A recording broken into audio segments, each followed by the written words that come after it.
ठरी मीरवा में United party के सदस्य नवाब वली मोहम्मद में थियल दहशतगर्दी वारे वाक़े ख़िलाफ़ ठरी मीरवा प्रेस क्लब आॾो मोरंद अली शर अली अकबर बांभण हक नवाज़ बलोच आसिफ इस्लामी इरफान दस्ती तनवीर अहमद बांभण इमदाद हुसैन शर की अगवाणी में एहतजाजी मुज़ाहिरो कयो वियो। उन मौके ते मुज़ाहिरीन एहतजाज कंदे चयो त असां भंड बिरादरी सां थियल ज़ुल्म की सख़्त लफ़्ज़नि में मज़म्मत करियूं था।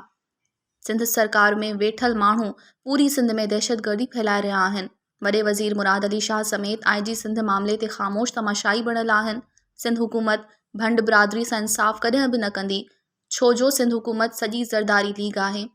हुननि IG Sindh supreme court Pakistan खां मुतालबो कयो आहे त नवाब वली मोहम्मद में थियल भंड बिरादरी जे 5 माण्हुनि जे क़त्ल जो नोटिस वठी इंसाफ़ कयो वञे। ॿी सूरत में एहतजाज जारी रहंदो।